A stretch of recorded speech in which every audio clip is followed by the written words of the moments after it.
ഒരു ആൻറ്റീക് കൊള്ള എന്ന് പറഞ്ഞാൽ വലിയൊരു വേൾഡ് മാർക്കറ്റുണ്ട് ആൻറ്റീക് വ്യാപാരം വന്നിട്ട്. ഇൻ്റർപോളൊക്കെ അന്വേഷണ വിഷയമാണ്, നിസ്സാര കാര്യമല്ല അത് കേരളത്തിനകത്ത് വിജിലൻസോ കേരളത്തിനകത്ത് SIT അന്വേഷണം നിൽക്കുന്നതല്ല, വലിയ ഇൻ്റർപോളിൻ്റെ ഒക്കെ കാര്യം അതായത് ഇത് വലിയൊരു ആൻറ്റീക് ട്രേഡിൻ്റെ ഭാഗമായി നടന്നുണ്ട്.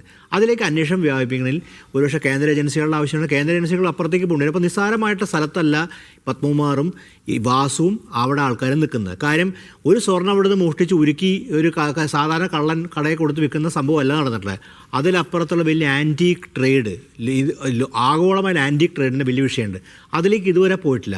എന്തുകൊണ്ടാണ് പത്മകുമാറെ സംരക്ഷിക്കുന്നതെന്ന് ചോദിച്ചാൽ, പത്മകുമാർ സംരക്ഷിക്കപ്പെടുന്നതിൻ്റെ കാരണം ഈ ആൻറ്റീക് ട്രേഡായി ബന്ധപ്പെട്ട് വലിയൊരു ഇൻ്റർപോൾ തരത്തിലുള്ള ഏജൻസിയിലേക്ക് കാര്യം പോയി കഴിഞ്ഞാൽ അത് ഗൗരവമായ വിഷയം കേരളത്തിലേക്ക് വരും. കാര്യം ഈ നമ്മൾ എത്രയോ കാലങ്ങളായി കാണുന്ന കാര്യമാണ് ഈ പഴയ ക്ഷേത്രങ്ങളിൽ കിടക്കുന്ന ഇതുപോലുള്ള വിഗ്രഹങ്ങളാണെങ്കിൽ അവിടുത്തെ ഇതൊക്കെ ആണെങ്കിൽ തന്നെ ഈ പുരാവസ്തുവിൻ്റെ ഭാഗമായിട്ട് പല സ്ഥലങ്ങളും കടത്തിക്കൊണ്ടുവന്ന് പ്രക്രിയ നടത്തുന്നത്, അല്ലാണ്ട് വെറുതെ സ്വർണ്ണം ഒരുക്കി വിൽക്കുന്നതല്ല.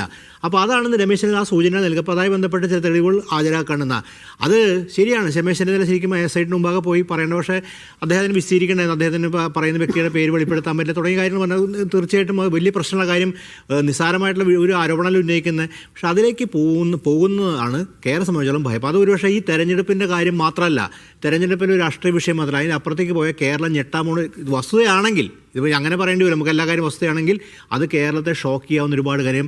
അത്തരം വലിയ ഒരു കുത്സിതമായ പ്രവർത്തനമൊക്കെ നടന്നിട്ടുണ്ട്. ഇതിൽ ആരൊക്കെ നടത്തി നിങ്ങൾക്ക് തോന്നുന്നു ഒരു ദേവസ്വം ബോർഡ് പ്രസിഡന്റ്, ഒരു പത്തനംതിട്ടയിലെ ഒരു ജില്ലാ കമ്മിറ്റി അംഗം, ദേവസ്വം ബോർഡ് പ്രസിഡന്റ് മാത്രം ഇങ്ങനെ ആൻറ്റി ട്രേഡ് നടത്താൻ പറ്റില്ല. അതിനകത്ത് വ്യാപകമായിട്ടുള്ള ഒരു അന്താരാഷ്ട്ര ക്രിമിനൽ സംഘത്തിൻ്റെ ഏർപ്പാടിലെ ഒരു പത്തനംതിട്ട കേന്ദ്രീകരിച്ച് മാത്രം പ്രവർത്തിക്കാൻ സാധിക്കില്ല. അപ്പോൾ അതിലേക്ക് പോകുന്നുണ്ടെങ്കിൽ ആ അന്വേഷണം ആ രീതിയിൽ വ്യാപിക്കണം. ആ രീതിയിൽ വ്യാപിപ്പിക്കണമെങ്കിൽ കൂടുതൽ കാര്യങ്ങൾ അന്വേഷിക്കണം. അപ്പോൾ തീർച്ചയായിട്ടും പത്മകുമാർ സംരക്ഷിക്കപ്പെടേണ്ട സാഹചര്യം ഒരു പക്ഷേ ഇതിനെക്കുറിച്ചുള്ള ഒരു പക്ഷേ CPM സെക്രട്ടറിക്കൊന്നും ഇതിനെക്കുറിച്ച് അറിവുണ്ടാവുമെന്ന് എനിക്ക് തോന്നുന്നില്ല. കാര്യം അദ്ദേഹം നമുക്ക് അങ്ങനെ വെറുതെ പേരിന് വേണ്ടി ഒരു ആരോപണം ഉന്നയിക്കാൻ പറ്റില്ലോ. പക്ഷേ ആ ഒരു പ്രശ്നം, പക്ഷേ ഇവരെ സംബന്ധിച്ചിടത്തോളം പ്രധാനപ്പെട്ട കാര്യം ഇദ്ദേഹം മുമ്പ് പല കേസുകൾ സംരക്ഷിക്കുന്നതിൻ്റെ കാരണം ഇദ്ദേഹത്തെ കൈവിടുകയാണെങ്കിൽ ഇദ്ദേഹം തള്ളി പറയുന്നത്. കാര്യം രാഹുൽ മാങ്കൂട്ടത്തിൻ്റെ വിഷയവും ഇതുപോലെ താരതമ്യം നമ്മൾ ചെയ്യേണ്ട, ശരിയാണ്. പക്ഷേ രണ്ടും ക്രിമിനൽ കുറ്റമാണ്. കേരളത്തിൽ 2 ക്രിമിനൽ കുറ്റങ്ങളും ഞെട്ടിച്ചിട്ടുണ്ട്. ഒന്ന് നിസ്സാരമായ ക്രിമിനൽ കുറ്റമല്ല രാഹുൽ മാങ്കൂട്ടത്തിന് അത്രയും ഒട്ടും തന്നെ നിസ്സാരമല്ല ശബരിമലയിലെ കുറ്റവും. അത് ഹൈക്കോടതിയാണ് മുൻകൈയെടുത്ത് അന്വേഷണം നടത്തി പറയുക. അപ്പോൾ ആ കുറ്റത്തിൽ 2 കേസ് പ്രതി ചേർക്കപ്പെട്ട് അദ്ദേഹം അവിടെ ജയിലിൽ കിടക്കുമ്പോൾ ഞങ്ങൾ സംരക്ഷിക്കില്ല എന്നുള്ളതല്ല, ജയിലിനടുത്ത് അതിപ്പോൾ നമുക്ക് എല്ലാവർക്കും അതിപ്പോൾ യാതൊരു വലിയ ഏത് സാമാന്യ മനുഷ്യരാണ് അതൊരു വലിയൊരു അത് പറയുന്നൊക്കെ ഒരു ഔചിത്യക്കുറവായിട്ടാണ് കാണുന്നത്. കാര്യം ജയിലിൽ നിന്ന് പ്രവർത്തിക്കാൻ പറ്റില്ല, എന്ത് അസംബന്ധമാണ്, എന്തൊരു ശുദ്ധ അസംബന്ധം. അദ്ദേഹത്തിൻ്റെ വാക്കുകൾ ശുദ്ധ അസംബന്ധമായുള്ള അഭിപ്രായങ്ങളല്ല ഇതൊക്കെ.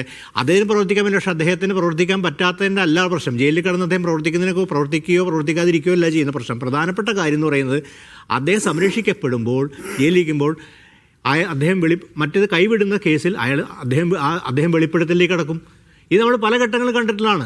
അത് മാത്രമാണോ ദാമോദർ പ്രസാദ്, ഇതിനകത്ത് ഒരു അന്വേഷണം നടക്കുമ്പോൾ അതിനകത്ത് ദേവസ്വം ബോർഡിന് അതിൻ്റെ ഉത്തരവാദിത്തം ഉണ്ടായിരുന്നു, ആ ഉത്തരവാദിത്തത്തിലുണ്ടായ പാളിച്ചയാണ് എന്ന നിലയ്ക്ക് ടെക്നിക്കൽ റീസൺസിൽ അദ്ദേഹത്തെ പ്രതി ചേർക്കാമല്ലോ. അപ്പം അങ്ങനെ ടെക്നിക്കൽ റീസണിൻ്റെ പേരിൽ, സാങ്കേതികത്വത്തിൻ്റെ പേരിൽ പ്രതി ചേർക്കപ്പെടുന്ന ഒരാളെ രാഷ്ട്രീയമായി പൂർണ്ണമായും തള്ളിക്കളയാൻ ഒരു പാർട്ടിക്ക് എത്ര കഴിയുമെന്ന ക്വസ്റ്റ്യൻ കൂടി അവിടെ ഉണ്ടോ? അല്ല, നിർണായകമാണ്. കാര്യം പാർട്ടി തള്ളിക്കളയേണ്ട കാര്യം അദ്ദേഹം പാർട്ടി നിയോഗിച്ച ഒരു ചെറിയൊരു ആളല്ലല്ലോ, പാർട്ടി നിയോഗിച്ച ദേവസ്വം ബോർഡ് പ്രസിഡന്റാണ്. അദ്ദേഹം സാങ്കേതികമായിട്ട് അതിനകത്ത് 2 കേസിൽ പ്രതി ചേർക്കപ്പെട്ടിരിക്കുകയാണ്.